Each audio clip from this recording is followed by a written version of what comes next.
हनुमान जी राम जी के इतने भक्त थे ना कि वो राम जी के लिए राम जी से भी लड़ जाते। अच्छा।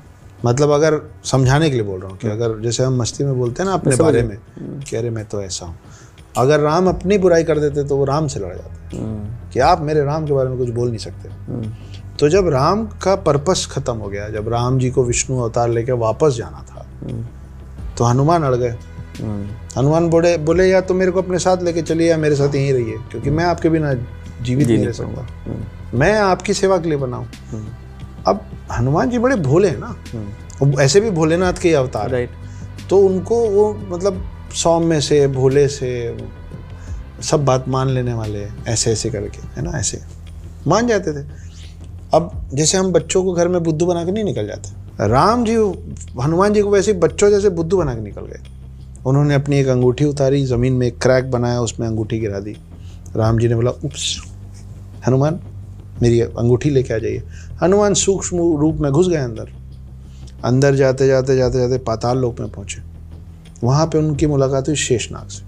शेषनाग खड़े होकर मुस्कुरा रहे थे। तो हनुमान जी बोले आप क्यों मुस्कुरा रहे हैं? बोले आप क्यों आए हैं यहाँ पे?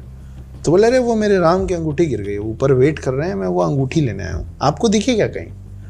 तो शेषनाग फिर मुस्कुराने लगे। बोले क्यों मुस्कुरा रहे हैं? बोले पलट के देखो। तो हनुमान जी जब पलटे तो पीछे अंगूठियों का ढेर लगा हुआ था। तो हर कालखंड में राम जी, हर रेल्म में, हर मल्टीवर्स में राम जी हनुमान जी को ऐसे ही बुद्धू बना के चले जाते हैं। अब शेषनाग क्यों मुस्कुरा रहे थे, ये बात शेषनाग को कैसे पता है? वो उनका नाम शेषनाग है ही इसलिए कि पृथ्वी और चारों युग खत्म होने के बाद वो नाग जो शेष बच जाता है ना, अच्छा, उसका नाम है शेषनाग। तो उसको सब पता है। और शेषनाग कौन है? जो विष्णु के साथ होते हैं। तो विष्णु को सब पता है। तो वो शेषनाग को पता था कि ये फिर बुद्धू बन के आया है यहाँ नीचे।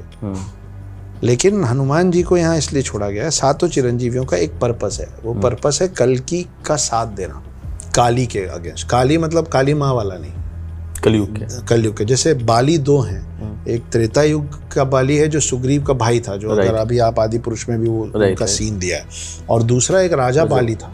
तो जैसे ये बाली में कंफ्यूजन रहता है ना कि बाली मतलब कईयों को सिर्फ एक ही मालूम है, तो दो हैं। वैसे ही हम जब कलयुग में काली की बात करते हैं तो वो काली माँ की बात नहीं होती है, कल्कि अवतार की वो नहीं, कल्कि अवतार के अगेंस्ट जो खड़े होने वाला। अच्छा। त्रेता युग का मेन विलन था रावण। राम आपके अवतार थे, उनके खिलाफ कौन था? रावण।